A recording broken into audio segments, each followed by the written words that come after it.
m'appelle Héloïse, j'ai 23 ans et avec les autres guides aînés, on va vous expliquer comment on vit l'Avent et comment on prépare notre cœur à Noël. Suivez-nous!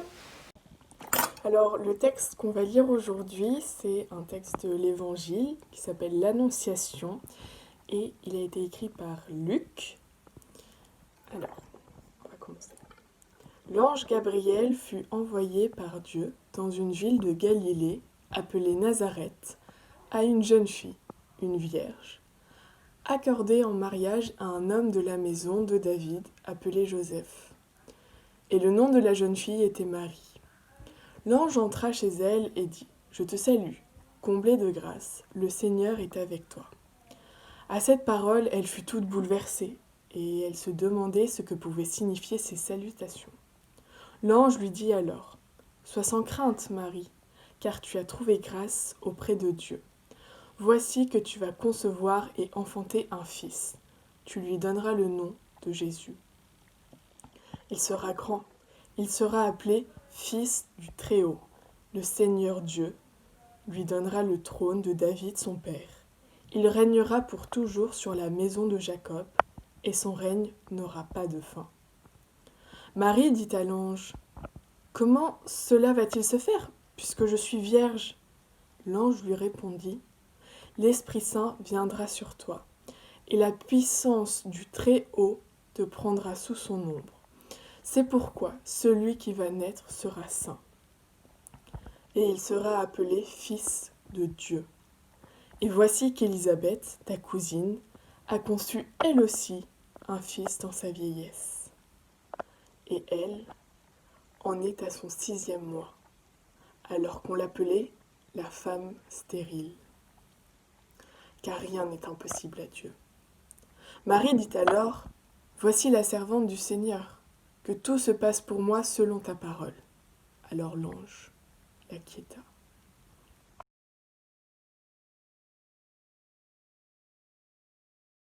Alors moi de mon côté, je lis l'Évangile selon saint Jean parce que j'ai envie de connaître davantage la vie de Jésus. Je pense que ça peut être pour moi un peu une boussole et m'aider quand je dois faire des choix, voilà, d'y penser. Et cette année, j'ai choisi l'Évangile selon saint Jean. Bonjour, moi c'est Anne Panager, donc guide aînée au SUF 5e Lille. Donc Noël pour moi c'est une période qu'on attend tous impatiemment, autant les enfants que les adultes. Tout ce qui est cadeaux, sapins, sucreries, tout ça c'est super chouette. Mais je pense aussi que c'est une période avant tout pour passer un super moment en famille. Et donc moi pour préparer l'Avent, j'essaye d'être plus proche de ma famille, de les appeler, de prendre de leurs nouvelles, d'appeler mes grands-parents aussi, de dire merci à tout le monde. Et ce que j'aime aussi énormément, c'est faire une petite attention chaque jour à une personne qui m'entoure, d'être un peu son ange gardien pour la journée et de voir son sourire après. Moi, ce que je fais pendant l'Avent, tous les jours, je prends un petit post-it et à la fin de ma journée, j'écris un petit bonheur, quelque chose qui m'est arrivé, quelque chose de cool qui m'est arrivé, quelque chose de bien, quelque chose de sympa, jusque le 24 décembre. Et faire ça, ça m'aide à me rendre compte qu'il n'y a pas que des mauvaises choses qui arrivent, il n'y a pas que des malheurs, qu'il y a plein de petites choses qui font qu'on a de quoi être heureux. Et je trouve ça important de le faire. Et je le fais pendant l'Avent pour que ce soit un moment spécial en fait. Donc voici notre crèche, donc avec pas mal de personnages et ce qu'on aime faire chaque année c'est rajouter un santon. Donc là cette année c'est ce nouveau santon, donc on l'a rajouté et chaque année on rajoute un santon et on a de plus en plus de personnages. Donc voilà vraiment la crèche, c'est pour moi vraiment l'installation de la crèche c'est le symbole qu'on entre dans l'Avent et je trouve ça vraiment chouette à installer, chouette à voir, et voilà.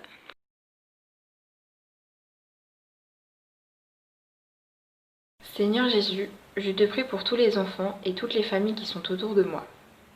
Aide-les à te prier et à préparer leur cœur à ta venue pour Noël. Apporte ta paix dans vos maisons. Amen.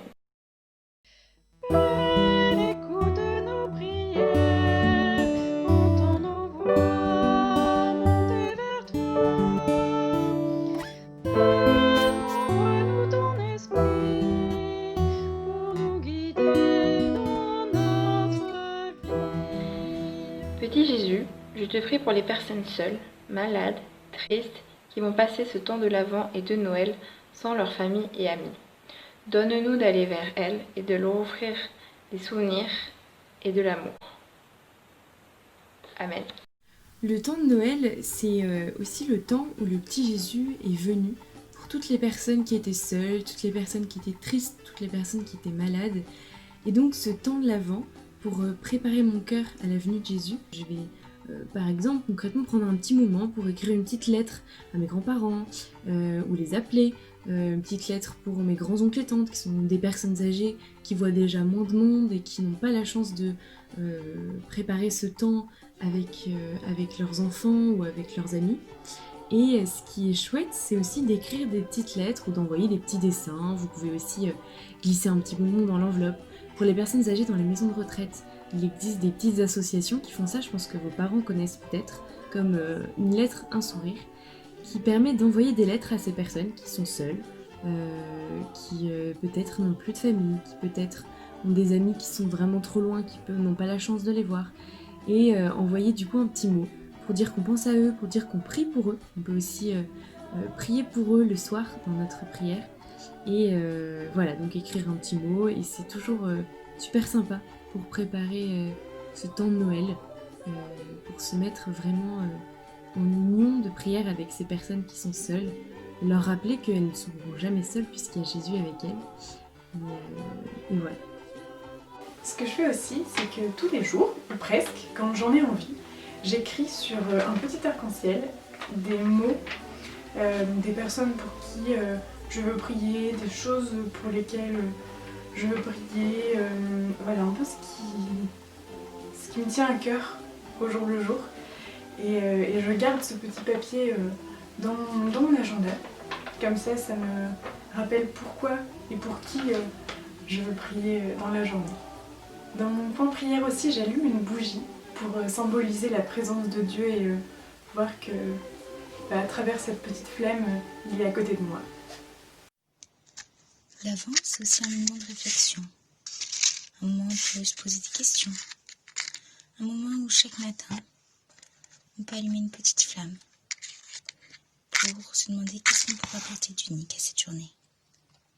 Qu'est-ce qu'on pourrait apporter aux autres, au monde, à nous.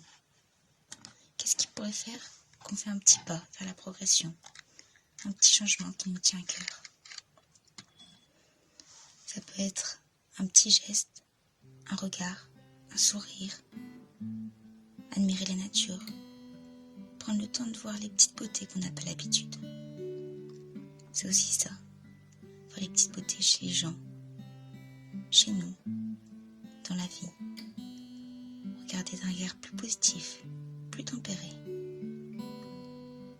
C'est une petite progression, un petit pas qui nous entraîne lentement vers un long chemin, celui qui nous rapproche de Jésus qu'on attend durant cette période. Hello! Alors moi, ce que je fais pour me préparer à Noël durant l'Avent, c'est que j'essaie de rendre un service tous les jours. Donc ça peut être mettre la table ou aider à cuisiner, faire mon lit, ranger ma chambre, bien faire mes devoirs. J'essaie de faire ce service-là pour que la vie à la maison elle soit plus agréable, et surtout ce que j'essaye le plus de faire et ce qui est très difficile pour moi, c'est d'essayer de toujours partager ma joie de vivre, toujours être positif, parler des choses qui me rendent heureuse. Et voilà. Et vous, du coup, c'est quoi ce que vous faites pour vous préparer à Noël ? Voilà un petit échantillon de tout ce qu'on fait chacune de notre côté pour se préparer à Noël, pour préparer son cœur. Et on aimerait bien savoir ce que toi tu fais de ton côté pour préparer ton cœur à Noël, et on serait ravis de voir des photos et des petites vidéos. Donc n'hésite pas à nous les envoyer.